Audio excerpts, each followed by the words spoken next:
Middle east में एक बार फिर से नई जंग की शुरुआत हो सकती है। ऐसा इसलिए क्योंकि हिजबुल्लाह एक बार फिर से अपनी ताकत को बढ़ा रहा है।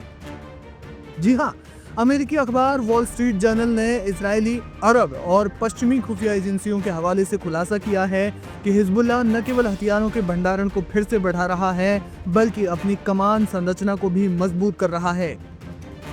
ये खुलासा मिडिल ईस्ट में नई जंग की आशंका को हवा दे रहे हैं। इजरायली अधिकारियों ने चेतावनी दी है कि अगर हिजबुल्लाह ने लितानी नदी के दक्षिण से हथियार उसने नहीं हटाए तो सैन्य कार्रवाई फिर से शुरू हो सकती है। खुफिया रिपोर्ट्स के मुताबिक हिजबुल्लाह ने सीरिया से हथियारों की तस्करी को फिर से सक्रिय कर दिया है। बेरूत दमिश्क हाईवे और इसके अलावा घाटी में पहाड़ी के रास्तों से रॉकेट कंपोनेंट्स, एंटी टैंक मिसाइलें और ड्रोन पार्ट्स लाए जा रहे हैं। ईरान की इस्लामिक रेवोल्यूशनरी गार्ड कॉर्प्स यानी पासदारान इस्लाम के विशेषज्ञ सीधे लेबनान में मौजूद हैं, जो स्थानीय उत्पादन इकाइयों को तकनीकी सहायता दे रहे हैं। हिजबुल्लाह चीफ नईम कासिम ने कहा कि हम अपने हथियार नहीं छोड़ेंगे, ये लेबनान की संप्रभुता का हिस्सा है। सीज फायर का मतलब आत्मसमर्पण नहीं है।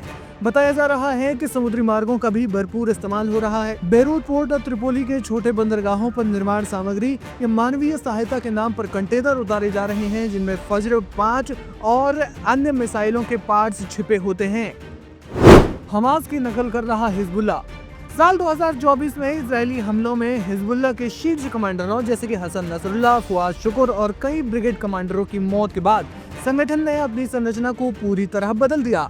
हिजबुल्लाह में अब केंद्रीय कमांड की जगह क्षेत्रीय इकाइयां स्वतंत्र रूप से काम कर रही हैं। हर गांव और इलाके में लोकल कमांडर को हथियार, फंड और फैसले लेने की पूरी छूट दी गई है।